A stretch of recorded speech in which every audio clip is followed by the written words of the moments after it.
And the key now will be to ensure that the momentum isn't lost when the next Commission gets up and running, that she delivers on what she has said. I was surprised actually when she came to our group first one night, and I quizzed her on it when she said it. She mentioned about reducing red tape by 25%. And I said to myself, good God, that's a lot of fucking red tape to get rid of.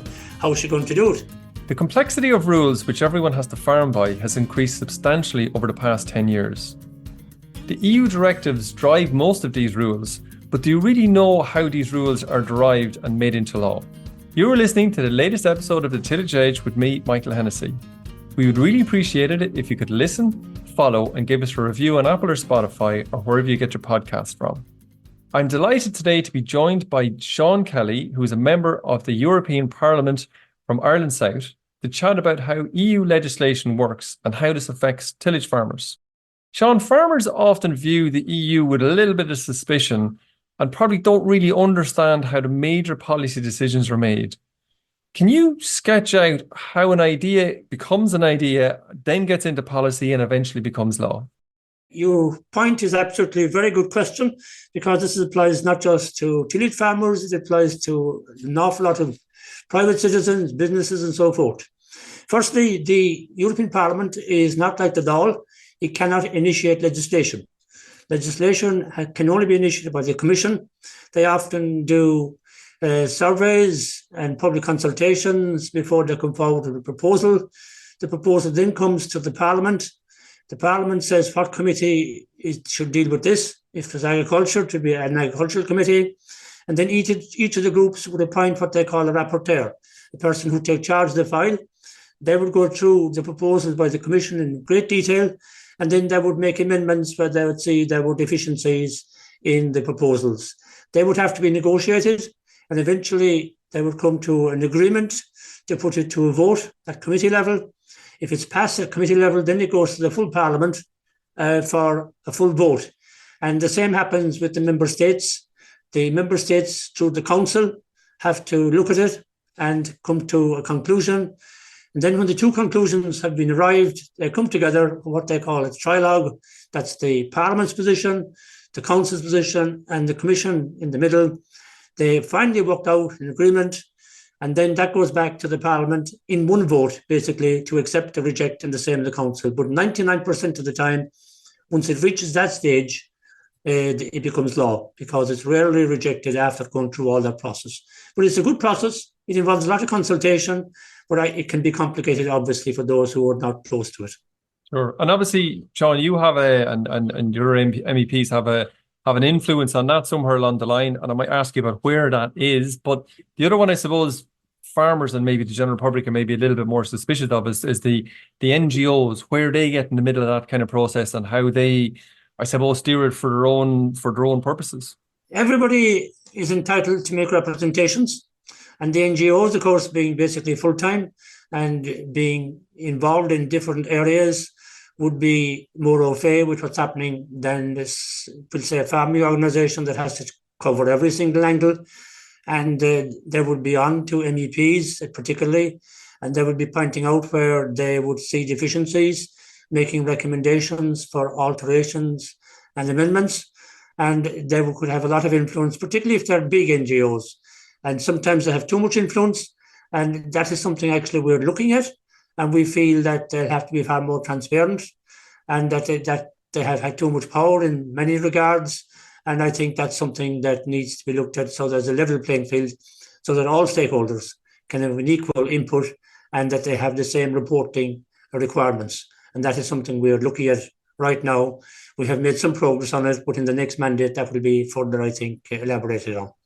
Okay. And you, in fairness, from your point of view, you obviously try to have an influence on that as well, based on some of the representations that are made to you, as you rightly said yourself, or some contact you've had, I suppose, with constituents here in Ireland. And I've seen you, and I met you at a number of tillage events actually over the last few months. What's your sense in terms of talking to tillage farmers about how the industry is performing in comparison maybe to some of the EU competitors, maybe, I suppose, or colleagues, I suppose, across Europe? Yeah, I think the Irish tillage sector is a very vibrant sector. It's a very good sector. They're very positive. They worked hard and they produced good products. But they do feel under threat at the moment. They feel because we're a small country, and particularly we have more of the vagaries of the weather, which we saw last year where a lot of crops couldn't be harvested, that sometimes I feel a bit left out in the limb. And also, of course, the fact that dairy farming and probably livestock farming are so big in Ireland that they feel maybe that they are sometimes also not taken as seriously their views as it should be. But I think that's changing. There's more an appreciation now for the good work that the tillage farmers do, the need to have good crops and to utilise them, particularly within the island of Ireland, I think. So I think that the climate is changing somewhat and the sense of cooperation is developing. But they do, of course, have concerns about the sustainability clauses, maybe the Green Deal, pushing them a bit too quickly, too far, without the supports. For instance, the proposal there, which is now gone, thankfully, that glyphosate should be taken off the market without having anything to replace it. Those kind of things, I think, frighten farmers, understandably so. But I think there's more of a practicality coming to it now, and we must ensure that practicality prevails in the next mandate.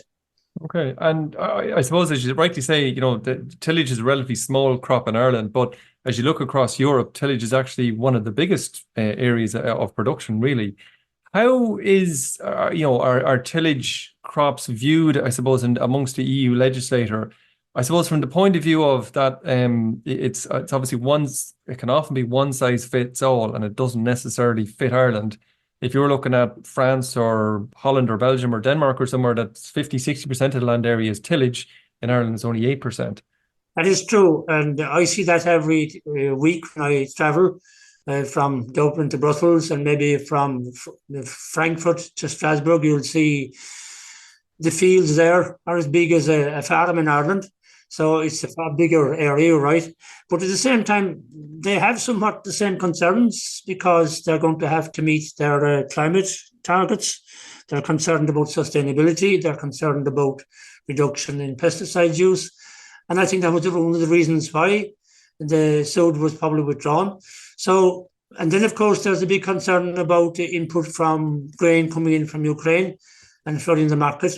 So they have issues which reverberate in Ireland, but at the same time, it's obviously a far bigger and more stronger component of agriculture in Europe than it would be in Ireland. And for that reason, we need to probably be more cognizant and more supportive of our own native tillage industry. And I suppose you said it that there's I suppose a bit of opposition, and certainly there was very strong protest by farmers over the past kind of 3 months from France all the way across to Europe and a little bit in Ireland here as well. How much, obviously that has influenced politicians a little bit, but how much power do you think farmers have in influencing politicians? And do you think that might maybe be underestimated by farmers themselves in terms of the power that they actually might hold in their own hands? To an extent, but what I would say from my experience here, that they should be putting more effort into, if they're protesting, if you want to, or representation more effectively at the initial stages of legislation rather in the final stages. That's one bit of advice I would give to them. Because like you mentioned a while ago there, Michael, the NGOs are in from the start. You don't see the NGOs out in the streets protesting, but they're in at the start, looking to influence. And I think that's one area where the farming organisations need to be a little more proactive, and that would make a big difference. Because there is good respect for farmers across Europe.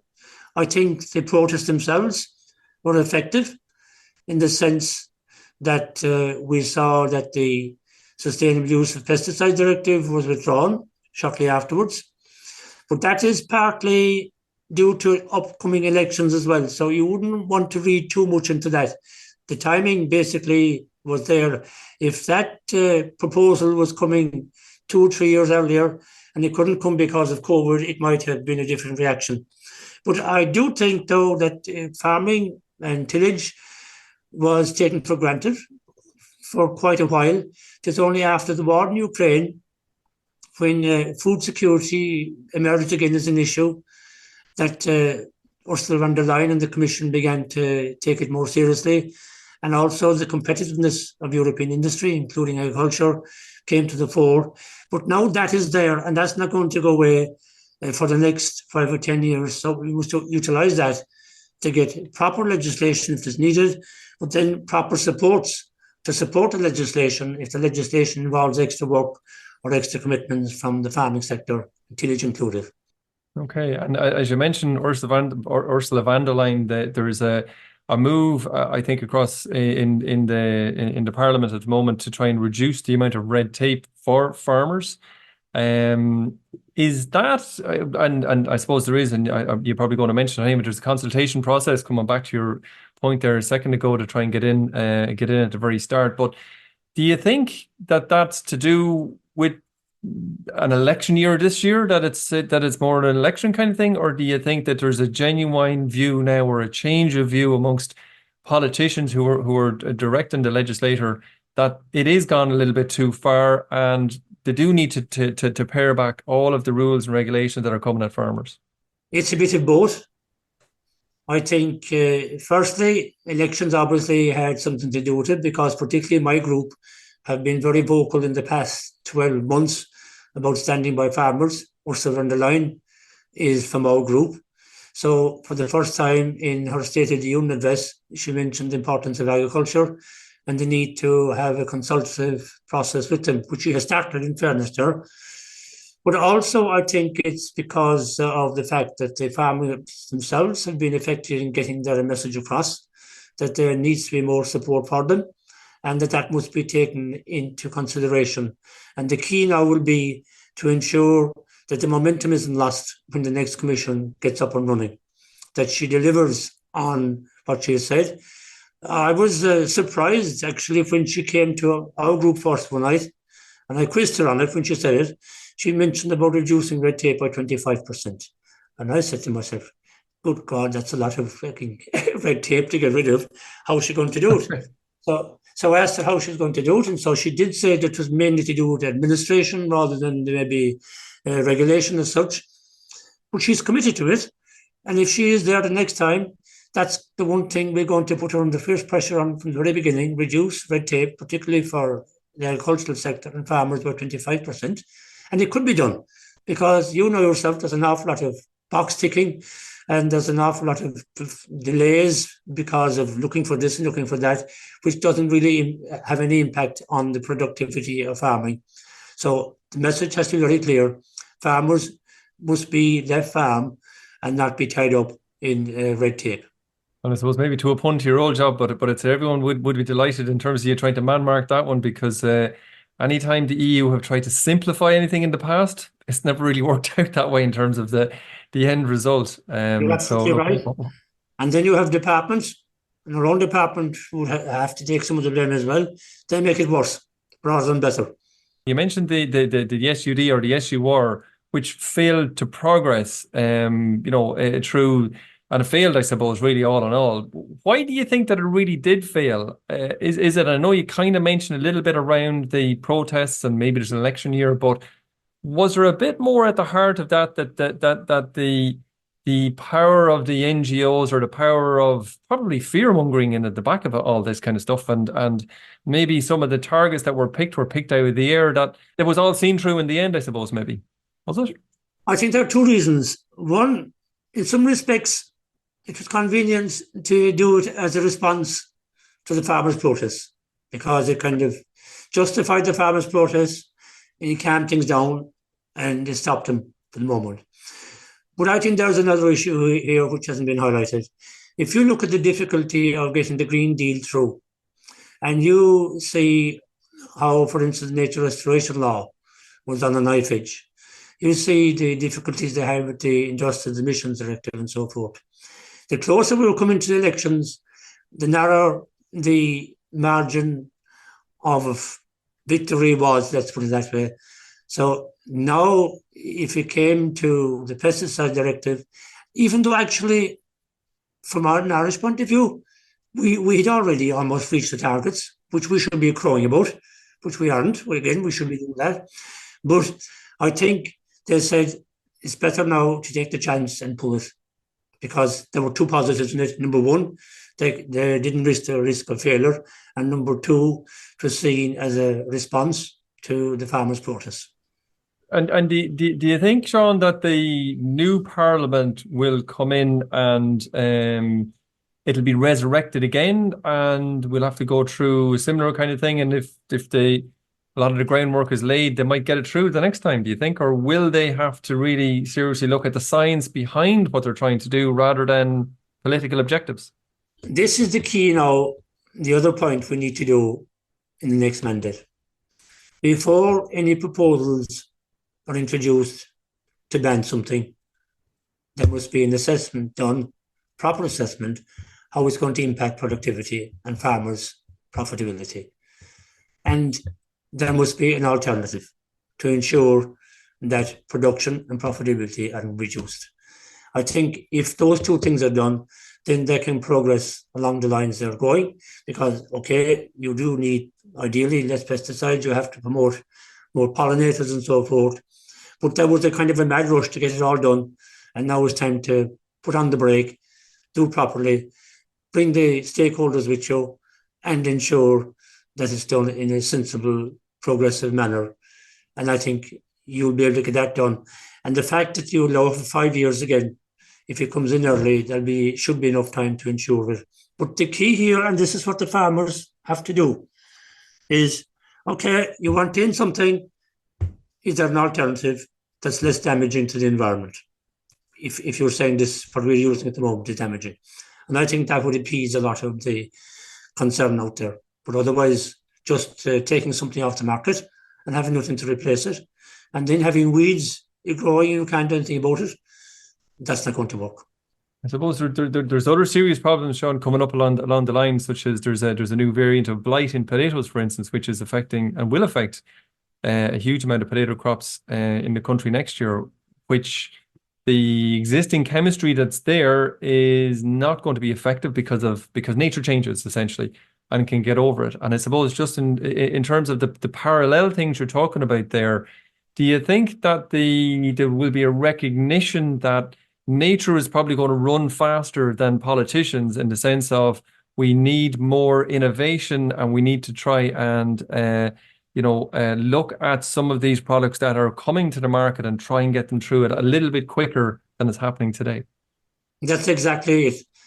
And I think there's precedent for that in the manner we were able to get immunization for COVID. That emerged in massive quick time, in fairness now, but it was all about cooperation. So we have the brains, we have the research areas, just a question of collaborating, giving them priorities, putting the resources behind them to innovate. And that's really what we'll need to do. And and there'll always be new variants emerging, to be able to have products that will deal with them pretty quickly. And I think that's well within our compass because of the Horizon Europe program we have, a massive 100 billion plus research project, which can really get the best scientists together and get them to deal with these issues and be ahead of the game rather than trying to chase it from behind. You mentioned earlier, Sean, around farmers and farmer influence. In terms of Irish tillage farmers, how or is there one or two or three things that you can think of there that would that they can best do to try and influence some of the policy decisions that are coming through Europe? I tell you, on the 25th of March, Monday night, I have a public meeting in the Horse and Jockey, and it's about putting carbon farming in the hands of farmers. Tillage farmers are storing a lot of carbon for which they're getting no credit whatsoever for at the moment. And I have been working on a proposal here by which a framework would be established to assess that, and then they'll be able to utilize it and monetize it. Basically, you'll be putting those who are storing carbon in touch with those who can store carbon. And I've met a few intermediaries who are now developing that. So I think that's an example of where we can make a lot of progress. We are doing a lot of work on it. And I think in that night in the Horse and Jockey, you will see where we have been in touch on a regular basis with the Commission on it. They're very keen on what we're doing. And I think together with yourselves in Tagask, with the department, we can get a monetization system in place to make the most of the carbon we are storing. And a lot of it is being stored, but we can't quantify it yet. Once it's quantified, and then you can utilize it from there on. And where do you think that that's going to go, Sean, in terms of a farmer income? It's kind of nice to know it all, but I suppose to date, farmers have struggled, and industry that we talk to struggle to say, well, we'd like you to have all these sustainability bits, including carbon in the soil, but we're not really prepared to pay you for it. Nobody really is. We can't really seem to be able to get that from the market. Where do you think the payment's going to come from? Payment will come, and they're looking for it already. Companies and industries who can't meet net zero themselves. And I've been in touch with them, and they've been in touch with me. Big international companies, particularly companies, aviation companies, steel companies, glass companies, aluminium companies, they're all waiting for a carbon market. And once we have the verification in place, then we'll be able to utilize that market. And I can see that happening sooner rather than later, because it has to happen and it's a benefit to both.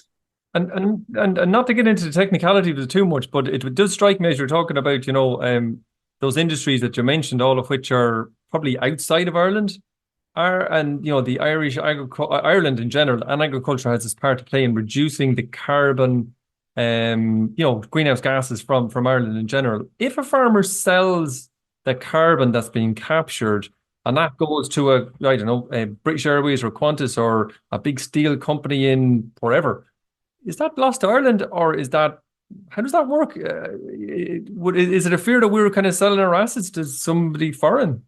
That's something that has to be worked out, but I don't think so, because the farmer will be getting paid for the carbon he's producing. So in that sense, you have a global target to reduce emissions. So I couldn't see how it would be seen as affecting Ireland per se. But of course, you also have aviation companies in Ireland who would be possibly first in the line to do it. And you have other companies in Ireland who would also be first in the line. So you mightn't have to sell it abroad at all, especially if Ireland wasn't getting credit for it. But I think on a European-wide basis, that will be worked out satisfactorily, because it won't be possible to sell all the carbon or produce all the carbon in one particular country and keep it there and get credit for it. So there'll have to be a kind of a single market, I would imagine, for it. A framework for them. Last question, Sean, because I know you're very busy, and thanks very much for coming on. But in terms of the overall landscape that you're looking at, in terms of the potential for agriculture, are there a number of things which are exciting, or you think Irish farmers should be excited about, maybe specifically the tillage sector should be excited about, that's legislation is coming through which is going to enable something new or exciting to happen? I think what should be exciting to happen, there should be more cooperation between the tillage sector, the dairy sector and the livestock sector, with contracts in place. And also, I think where grain is concerned, we will have to get an agreement of a minimum price for grain. And if you have issues for one thing or another, that the price cost goes below that, there should be automatic compensation. Secondly, if you have issues where this year the grain couldn't be stored, or couldn't be harvested, there should be automatic compensation to bring you up to the very minimum, which is seen as keeping you above water. I think that needs to happen, rather than waiting, as we saw this year, and the same a few years ago, I remember, for the worst to happen. And then the farmers have to organise themselves, and the tillage farmers hold meetings, and then eventually the government might put forward a scheme, and the scheme might take 6 months. The scheme won't be good enough, and there'll be red tape put in its place, and we won't be able to get it because something didn't happen in a particular date. I think we need to get over that. so that there is genuine support there, and that you know it in advance, so that the farmer can say, at least I'm not going to go broke any particular year. There's a minimum by which I'm going to get. That's going to cover my costs. And then in good years, I'll make a profit, and maybe a good profit. I think things like that, that security has to be built into it, which isn't there at the moment. And is that through crop insurance, do you think, Sean, or what sort of mechanism would you like to see? I would say to insurance in one area, because they do that very effectively in the United States. But also, I think it could be certainly part of the next CAP, where we would look at that whole area of security, not just of supply, but also security of profitability for farmers. And I think that's something that needs to be examined a little bit more. And possibly also, which we have never done, probably indexing the payments, because we saw them being eroded hugely due to inflation in the last number of years. So there are areas we can learn from the past. And I think the bottom line is that we, in Ireland, of course, we're talking about growing the tillage area. That's another thing we need to have a little bigger conversation on. How is it going to be done? Where is it going to happen? What is it supposed to make it there? So we have a lot of things to discuss to put the plans that are there into practice. And I would hope that we could see that coming into effect as soon as the next commission, and possibly the next parliament, and possibly even indeed the next government in Ireland, which mightn't be that far away either. Okay, well, listen, Sean, I really appreciate your time. Delighted you could join us. And certainly on that positive note, I think everyone's going to be delighted to hear some of the plans and the way you were thinking certainly about that, because it's going to be a very difficult year, I think, for Irish farmers this year, because not only a really bad harvest last year, but really, really bad weather since then, as you know yourself, when you're coming and going. But listen, thanks very much, and best of luck with the election later on in the year. That's very important. Hopefully we'll cross the line. Thank you very much, Michael. So that's it for the podcast, and my sincere thanks to Sean for joining me on the show. If you enjoyed the podcast, then recommend it to a friend or colleague, and as always, rate, review and follow on Apple or Spotify so you never miss an episode. And for more information, go to teagasc.ie. I'm Michael Hennessy. Thanks for listening. I'll be back next week with more tillage news and advice.